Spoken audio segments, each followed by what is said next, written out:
이번 영상은 안과장이 계약서를 읽어드리겠습니다. 안녕하세요, 안과장입니다. 안과장도 사실 위탁 계약서를 작성을 하면서 위탁 계약서를 정확하게 정독을 해본 적은 없습니다. 왜 안 해봤냐, 뭐 사실 다 아는 내용이고 차주랑 운수회사랑 분쟁만 없으면은 큰 문제가 되지 않는 부분이에요. 하지만 요즘에 어떤 일이 자꾸 생기냐, 차주분이 이전 서류를 해달라고 하는데 운수회사에서 안 해줘. 2015년도에 위탁 계약을 해서 2025년도 1월 1일날 대표차를 했어. 그리고 이제 2026년도 1월 1일날 차를 판매를 해가지고 이전 서류를 해달라고 하니 2025년도 1월 1일날 대표차를 하면서 위탁 계약서를 새로 맺었기 때문에 위탁 계약서는 2025년도 1월 1일날짜로 2년이다. 2026년도 1월 1일날 남발을 빼고 나갈 것 같으면은 나머지 1년치 지급료를 내고 나가라. 이런 황당한 이야기를 가끔 들은 적은 있는데 요즘 곳곳에서 들려요. 과거에 25돈 티오 값이 2천만 원 하고 5돈차 티오 값이 1,000만 원 한 시대에서는 차주분들이 나간다고 하면 운수회사에서 좋아했어. 이 차주분이 나가면은 다른 차주분들 받으면서 또 1,000만 원 받을 수가 있으니까. 하지만 지금은 뭐 200만 원에서 왔다 갔다 합니다. 티오 값이 뭐 100만 원, 200만 원 있긴 있지만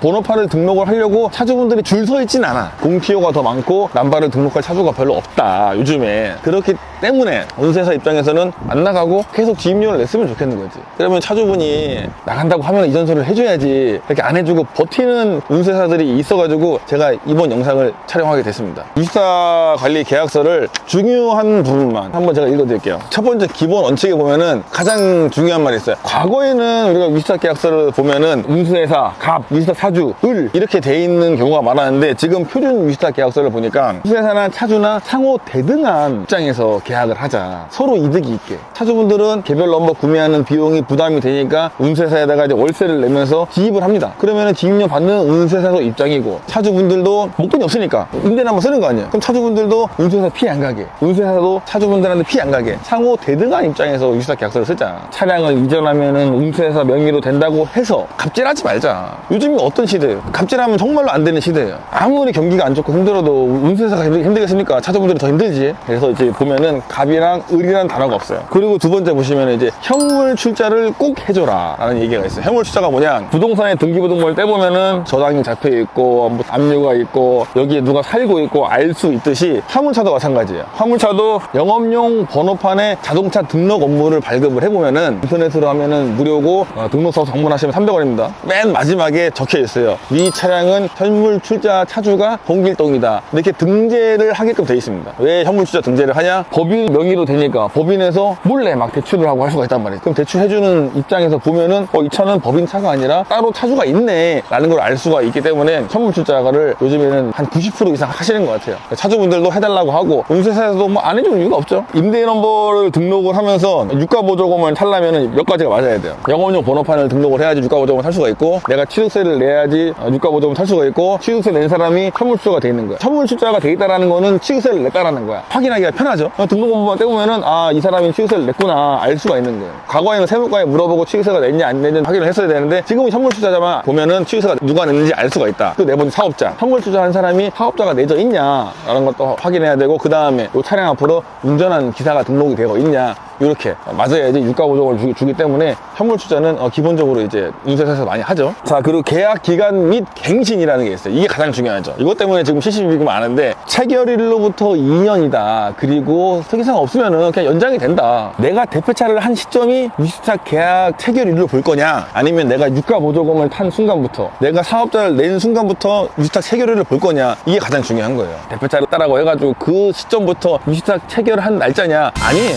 위탁 체결일이라는 거는 내가 최초에 사업자를 낸 날짜, 내가 최초에 유가보조금을 받은 날짜가 위탁 체결일이다. 대표차는 시점이 아니라, 대표차는 10번 하든 100번 하든 1000번 하든 1000번 하든 중요한 게 아니라, 하지만 내가 중간에 사업자를 바꿨어. 그 사업자 바꾼 사람부터 체결이라고 볼 수는 있죠. 내가 15년도에 위탁 계약서를 체결해가지고 2025년도에 대표차를 했으면은 그거는 2015년도부터 위탁 체결일을 봐야 된다. 통화를 하니까 뭐 어디는 뭐 1년씩 갱신이 되는데 이건 무시적 갱신이니 뭐 1년을 다 못 채웠으면은 뭐 왜 그래요? 다 운수회사 하시는 분들 다 돈 많은데 그러지 맙시다. 차주분들이 개인 사정으로 인해서 차를 팔거나 이래저래 할 때 그 운수회사가 아무리 남바달 사람이 없어도 최선을 다해서 이전수를 해줘야지. 남바달 사람이 없다고 해가지고 뭐 시간을 끌고 안 해준다라고 하는 거는 정말로 우리 다 같이 욕먹는다. 제가 이거는 이제 국토부에 질의회신을 해가지고 정확하게 답변을 한번 받아보려고 해요. 그래서 혹시라도 내가 지금 운수회사에다가 남바를 반납하려고 하는데 운수회사 이전 소리 안 해준다고 하면은 안 과장한테 연락을 하세요. 안 과장이 최선을 다해서 도와드리겠습니다. 그 다음 계약의 변경이 뭐냐? 사업자 변경이죠. 이제 내가 지금 요 차량하고 요 영업용 번호판하고 통째로 다른 분한테 넘기고 싶어. 그럴 때 이제 운수회사에서는 안 된다라고 하죠. 사실 뭐 안 될 건 없어요. 안 될 건 없는데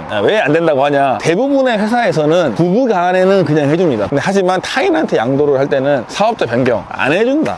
왜? 돈 때문에 안 해준다. 차주분이 나가고 다른 분 받으면은 뭐 지입료도 조금 올려받을 수도 있고 TOB도 좀 받을 수가 있는데 이거를 그냥 운수회사에다가 공짜로 해달라고 하면은 차주분들이 그건 욕심이다. 운수회사에다 다 얘기를 해서 카고차 기준 뭐 요즘에 1톤부터 25톤까지 한 200만 원 정도 하니까 100만 원 드릴게요, 150만 원 드릴게요. 이래서 할 수는 있다. 하지만 출애라 같은 경우에는 좀 비싸요. 남바값 부산 경남 시세 기준에서 1,500, 1,600만 원 합니다. 출애라 같은 경우에도 운수회사랑 잘 협의를 해야겠죠. 요거는 차주분들이 공짜로 사업자 변경을 해달라는 거는 차주분들 욕심이다. 그냥 해주는 운수회사도 있겠죠. 사실 뭐 그동안에 10년 동안 받은 지입료가 뭐 몇 천만 원 되는데 해드릴게요 할 수도 있겠지만 그냥 공짜로 해달라는 건 조금 욕심이다. 그 다음 지입료 보험료 잘 내자. 나는 남바만 빌려준 거기 때문에 차주분이 운행을 하다가 사고가 나거나 속도 위반, 신호 위반, 주정차 모든 운행을 하면서 책임은 차주분 책임이다. 운수회사는 책임질 게 없다. 요거는 다들 알고 계시죠? 검사를 안 하거나 이런 거는 다 차주분 책임이다. 하지만 캐피탈 할부를 안 내서 공매를 가거나 뭐 경매를 가는 경우도 있습니다. 그러면은 운수회사에서 손해보는 경우도 생겨요. 그렇기 때문에 우리가 유시차 계약서를 맺을 때는 보증인을 한 명 받기도 합니다. 대부분 받죠. 왜 그러면 차주분들이 회차를 빼가지고 운행을 막 속도 위반, 신호 위반도 많이 하고 주정차 압류도 안 내고 막 하다 보면은 운수회사가 손해보는 경우도 있어요. 대부분 요즘에 그런 경우는 없지. 이제 운수회사에서 그때그때 계속 이제 연락을 하거나 조치를 하니까 그런 경우는 없는데 그냥 넉넉히 운수회사에서 있다 보면 운수가 손해보는 경우도 있다. 그러니까 이제 지입료, 보험료, 주정차 이런 속도 위반, 신호 위반 공과금 잘 내자. 6조 차량의 대표차. 이거는 제가 한번 읽어드릴게요. 위탁자는 수탁자가 차량의 노후, 사고 등 사유로 현물 출자 차량의 대표차를 요구하는 경우 지체 없이 운행하며 법적 소요 비용은 차주가 부담한다. 대표차 할 경우 옛날처럼 안 됩니다. 나가세요. 이러면 안 돼요. 대표차는 해주자. 내가 운행을 하고 있다가 대표차 하게 되면은 운수회사에서 협회도 가야 되고 등기소도 가야 되고 차량 등록사무소도 가야 되고 운수회사에서 좀 움직여요. 그래서 부대 비용을 좀 청구하는 데도 있어요. 하지만 또 어떻게 생각하냐? 내가 지입료 내는 거에 포함이지 않나? 그 정도 대표차는 비용은 포함이지 않나? 차 끌고 좀 운수회사에서 움직이고 뭐 등기 보내고 하는 거는 포함이지 않나?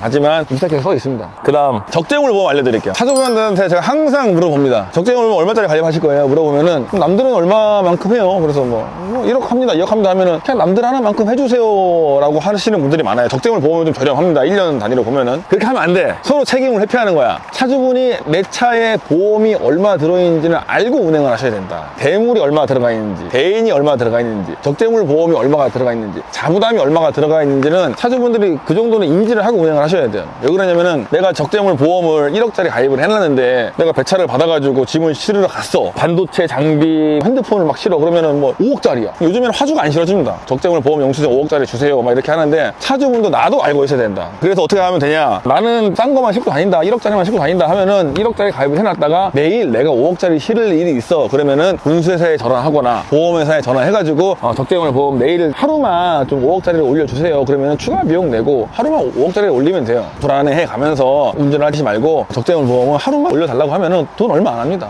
그러니까 확인하시고 체크하시고 알고 다녀라. 영상을 보시는 모든 분들은 운수회사 전화해가지고 내 차에 보험이 얼마 들어가 있는지, 너무 적지는 않은지, 또 자부담은 얼마인지, 내 차 보험료율이 얼마인지 확인을 했으면 좋겠어요. 그냥 안 하시는 분들도 많죠. 승용차도 마찬가지고 내가 타고 다니는 승용차, 내가 지금 대물이 얼마 들어가 있지, 대인이 얼마인지 이 정도는 확인하시는 걸 추천하는 게 아니라 강요합니다. 알고 있어야 됩니다. 써놓으세요. 핸드폰에다가. 아니면 내 차에다 딱 써놓으세요. 거기다가 내 차는 대물 2억짜리다, 적재물 5억짜리다 차에다가 딱 보이게 써놓으세요. 1년에 한번 그 교육받는 거 있죠. 교육 열심히 받으셔야 됩니다. 예약하기가 너무 어렵다 하시는 분들도 계시는데 그 정도는 운수회사 전화하면 해줍니다. 예약하는 거 뭐 우리 젊은 사람들이 하는 거는 뭐 어려운 게 아니니까 예약해드리니까 운수회사에 전화해가지고 예약해달라 하셔가지고 교육 꼭 받으세요. 벌금 나옵니다. 너무 비싸요, 벌금이. 교육을 꼭 받기를 바란다. 계약의 해지 사유가 있네요. 운수회사와 차주는 계약 기간 중에라도 사고 간의 합의로서 이 계약을 해지할 수 있다. 참 애매하게 써놨어. 그러니까 운수회사에서 합의 안 해주면 계약을 해지 못한다는 거지. 그리고 두 번째, 운수회사가 통지하고 계약을 해지할 수가 있습니다. 써놓은 거 그대로 읽어드리는 거예요. 이해하기 쉽게. 차량이 번호판이 감차 처분이 될 경우, 이런 경우는 거의 없는데, 그리고 정기 검사 검사를 2회 이상 기피한 경우, 과거에는 그런 경우가 많았어요. 과거에는 뭐 윙발이 길이가 길어서 짧아서 높아서 등등등, 축을 뒤축인데 앞에 달고 다니고 앞축인데 뒤에 달고 다니고, 차를 과거에는 정말로 불법으로 구조 변경을 해가지고 운행하시는 분들이 많았어요. 그래서 과거에는 정말로 차를 타보면은